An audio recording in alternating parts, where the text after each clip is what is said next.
जैसे मैं 2 गेंद हम कैच करेंगे, फेंकेगा, कौन फेंकेगा? हाँ, चश्मा फोड़ देना। अरे हुआ कहीं ट्यूबलाइट।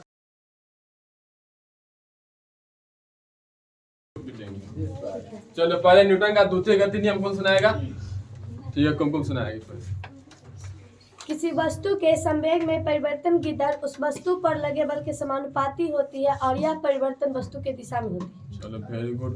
और नेक्स्ट है, न्यूटन का द्वितीय गति नियम कहता है कि किसी वस्तु के संवेग में परिवर्तन की दर उस वस्तु पर लगे बल के समानुपाती होता है और यह परिवर्तन उस बल की दिशा में होती है। तो रट्टा ही मार लिया, कंसेप्ट भी समझा है, कंसेप्ट भी समझ गया है। देखिए, संवेग में परिवर्तन का दर, अभी बताया संवेग के बारे में।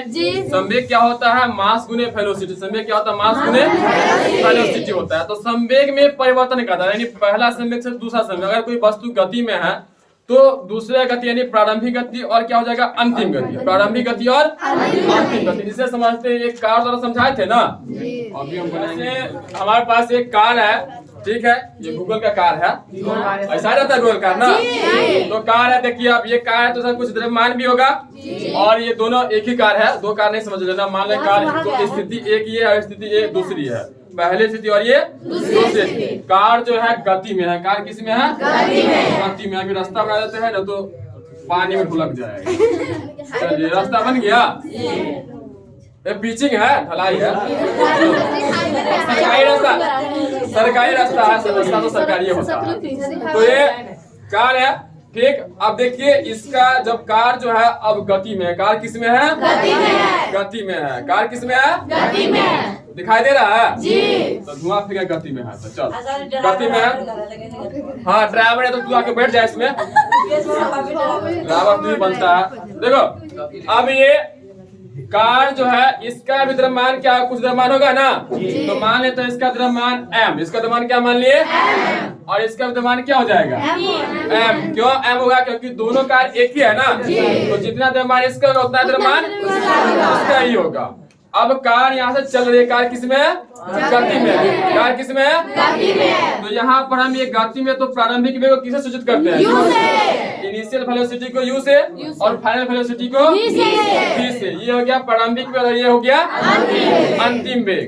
अब देखिए तो हम लोग जानते हैं p बराबर क्या हो जाएगा?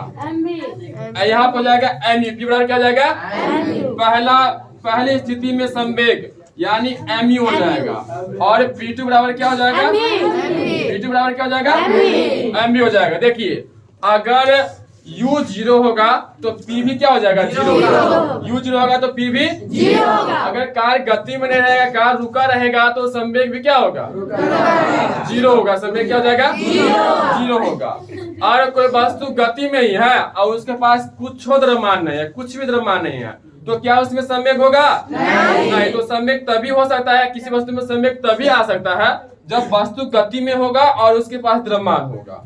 ये समझ में आ गया? तो अभी न्यूटन का द्वितीय गति नियम क्या कहा है कि किसी वस्तु के संवेग में परिवर्तन के दर उस वस्तु पर लगे बल के समानुपाती होता है और यह परिवर्तन उसी दिशा में होती है ना। तो न्यूटन का द्वितीय गति नियम से देखिए, F लग रहा है, इस पर कोई बल लग रहा है ना जी। तो F जो समानुपाती होगा ये किसके संवेग में परिवर्तन के दर? संवेग में परिवर्तन यानी P2 माइनस क्या हो जाएगा? P1। संवेग में परिवर्तन यानी यहाँ से यहाँ गया तो संवेग में चेंज हुआ है ना, संवेग में क्या यहाँ पर चेंज हुआ है, तो P2 माइनस क्या हो जाएगा? P1। और यहाँ से यहाँ दूरी तय किया है तो कुछ न कुछ समय अंतराल में तय किया होगा, कुछ न कुछ समय अंतराल में तय किया होगा। तो मान लीजिए कि F समानुपाती P2 minus P1 by T। अब यहाँ से F है, ये समानुपाती हटेगा तो इक्वल टू लाएंगे तो एक कांस्टेंट टर्म आ जाएगा। ये यहाँ पर कांस्टेंट है, घातांक है, ये हो जाएगा P2 minus P1 by T। P2 minus P1 by T। P2 बराबर क्या है? mv, यानी अंतिम वेग जो है वहां पर संवेग जो होने वाला है mv होगा। संवेग क्या हो जाएगा? mv हो जाएगा। तो इसको हम F बराबर रख सकते हैं K P2 का माइनस लेते हैं MB और माइनस से P1 क्या है P1 बराबर बट्टा में क्या हो जाएगा D हो जाएगा। अब देखिए तो F इक्वल टू हो जाएगा K। अब यहाँ से इधर भी M है और यहाँ भी M है तो दोनों में M कॉमन आ जाएगा। तो M कॉमन ले लिए तो V minus U by T V minus U by T। तो F इक्वल टू हो जाएगा K M और V minus U by T किसके बराबर होता है A के बराबर, क्योंकि में A बराबर V माइनस U बाई देखो तो F बराबर क्या हो जाएगा K M कॉमन ले लिए तो क्या बच जाएगा V minus U by T और V minus U by T जो होता है एक्सेलरेशन होता है यानी त्वरण बराबर होता है अंतिम वेग माइनस प्रारंभिक वेग अब बट्टा में समय होता है। निश्चित समय अंतराल में वेग में परिवर्तन के दर को क्या कहते हैं त्वरण कहते हैं। अब बोलते हैं M कॉमन लिए थे और V minus U by T बराबर कितना हो गया A। तो F बराबर क्या हो गया K M A हो गया। अगर हम K का मान 1 रख देते K का मान कितना रख दिए 1 तो F बराबर क्या आ गया M A आ गया। F बराबर क्या आ गया तो न्यूटन का द्वितीय गति नियम से F बराबर जो होता है M A। इसी को बोल सकते हैं कि किसी वस्तु पर लगा बल द्रव्यमान और त्वरण के गुणनफल के बराबर होता है। समझ में आ गया। ये न्यूटन का कौन सा नियम हो गया द्वितीय गति में। F बराबर क्या होता है F बराबर ma। अब आपको कंसेप्ट समझ में आ गया होगा। ये तभी से आप रट्टा मार गया द्वितीय गति नियम के उदाहरण जो दैनिक जीवन में हम लोग उपयोग करते हैं। कोई नहीं सुनाएगा ठीक है सुनो।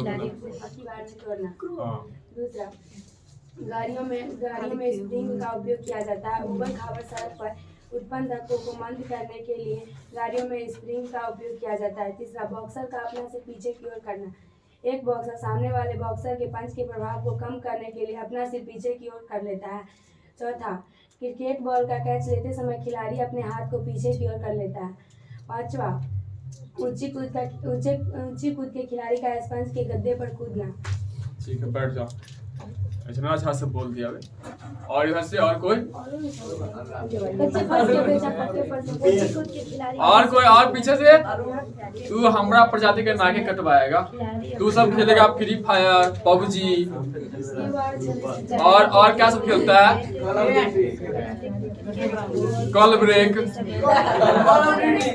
Call of duty. तो तुम लोग गेम खेलेगा तो पढ़ाई कैसे खेलेगा सीखो सब शर्म करो। तुम लोग का पहले कुछ कंसेप्ट समझते हैं कि जैसे कराटे का जो खिलाड़ी होता है कराटे खिलाड़ी द्वारा टाइलों को समूह को एक ही बार में तोड़ देना। कराटे खिलाड़ी द्वारा टाइलों को समूह को एक ही बार में तोड़ देना। जैसे में ये मान लीजिए कि टाइल्स है ठीक है टाइल्स देखा है ना लगभग लोग टीवी में या फिर कहीं पर देखे होंगे कि जो कराटे का खिलाड़ी होता है वो इतना जोर से प्रहार करता है यानी फोर्स लगाता है जिसके कारण टाइल्स दो भागों में टूट जाता है। टाइल्स दो भागों में टूट जाता है। तो वो साइंस के पीछे का रीजन जानता है या फिर उसका कोच उसको बताता है। अगर वेग बढ़ेगा तो संवेग भी बढ़ेगा। वेग बढ़ेगा तो संवेग भी बढ़ेगा क्योंकि संवेग किस पर निर्भर करता है वेग पर निर्भर करता है ना।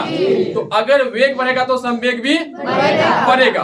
तो देखिए अगर कोई वस्तु हम धीरे से हाथ में से फोर्स डाल रहे हैं धीरे से फोर्स डालेंगे तो क्या यह टूटेगा जब भी इस वस्तु पर टकराएगा तो संवेग क्या हो जाएगा और जब संवेग 0 हो जाएगा तो एक ही समय के लिए इतना बल लगता है जिसके कारण टाइल्स दो भागों में टूट जाता है। यानी कराटे खिलाड़ी द्वारा संवेग का उपयोग करके टाइलों को समूह को एक ही बार में तोड़ दिया जाता है। सबसे अच्छा उदाहरण आप लोग क्रिकेट खेले होंगे। क्रिकेट खेले है ना लगभग लड़का लोग सब खेला होगा। जो नहीं खेला होगा कुछ नहीं करता है। वर्ल्ड के पबजी खेलता होगा जो क्रिकेट नहीं खेलता है पबजी फ्री फायर खेलता होगा।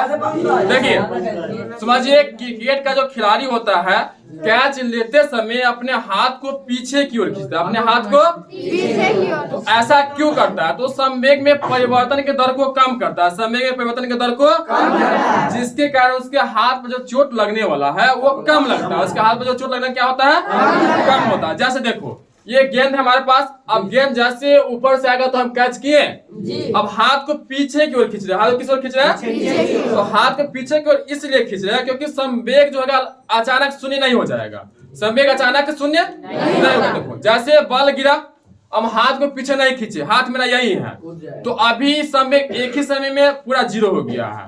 एक ही समय पूरा क्या हो गया, असमय। एक ही साथ जब 0 हो जाएगा तो चोट ज्यादा लगेगा कम लगेगा, ज्यादा लगेगा। जिसके कारण क्रिकेट आप लोग देखे होंगे या खेले होंगे, तो जब आप कैच करते हैं तो अपने हाथ को क्या करते हैं, पीछे की ओर खेलते हैं, अपने हाथ को, चोट कम लगेगा, उसके हाथ पर चोट कम लगेगा। ये न्यूटन का कौन सा नियम है, द्वितीय गति नियम। चलिए अब ये बताइए, हमारे पास 2 गेंद है, 2 गेंद है ना, एक ये कौन सा है, ह्यूज गेंद, और ये स्माइली गेंद है, क्यूट वाला स्माइल है, दिख रहा है ना। अब दोनों से अगर हम क्रिकेट खेलेंगे, दोनों से अगर हम क्रिकेट खेलेंगे, अब ये दोनों एक ही गति से आएगा। दोनों कितना गति से आएगा, एक ही गति से आएगा। इसको समझते हैं थोड़ा। जैसे में 2 गेंद हम कैच करेंगे, फेंकेगा कौन, फेंकेगा, हाँ चश्मा फोड़ देना, ना रे बुआ कहीं ट्यूबलाइट फोड़ दिया, उतना बैलेंस है सर, ना बैलेंस है ना, तू लोग पे विश्वास नहीं है। हाँ पहले फेंकेगी स्माइली बॉल, फेंके बॉल ए फेंकेगा, गेंद ए फेंकेगा, चलो फेंको। देखो ये कैच हुआ ना, इसे ज्यादा चोट लगा नहीं लगा, वो बॉल फेंकेगा, चोट लगा, तुम लोग को पता नहीं चलेगा, हमको चोट लगा है ना। तो ये समझ में आ गया होगा। और देखिए दूसरा और भी कुछ नियम है कि जैसे कराटे देखा होगा, कराटे देखा है ना, जब कराटा बॉक्सिंग जब होते रहता है तो बॉक्सिंग बहुत लोग देखा होगा, बॉक्सर जब WWE रेसलिंग जब होता है, हाँ रोमन एक तो बहुत अच्छा से पहचानता है, रोमन सब फैन सब बैठा है क्लास में, देखिए हाँ ठीक है रोमन ने देखे होंगे कि जब आप वो बॉक्सिंग करते रहता है तो जब बॉक्सर दूसरे के शरीर पे मारता, सर पे मारता है, हेड पर, अब हेड शॉट नहीं समझ लेना, तो जब सर पे मारता है तो जो सामने वाला प्रतिद्वंदी होता है वो अपने सर को पीछे की ओर करता है कि आगे की ओर करता है, पीछे की ओर क्यों करता है, ताकि चोट उसको कम लगे, ताकि चोट उसको कम लगे, क्यों, संवेग को परिवर्तन कर। वैसे भी आपको पता ही होगा कि कच्चे फर्श की पचप्पा के फर्श पे चोट अधिक लगता है, लेकिन साइंस के अनुसार चोट क्यों लगता है ये अब आपको समझ में आ गया होगा, समझ में आ गया ना। इससे पहले भी आप क्रिकेट खेलते होंगे, बॉल को कैच करते समय आपको चोट लगता है तो हाथ पीछे करते होंगे, इससे पहले भी आपको पता होगा, लेकिन अब आपको समझ में आया साइंस के अनुसार कि ऐसा क्यों होता है। तो ये समझ में आ गया।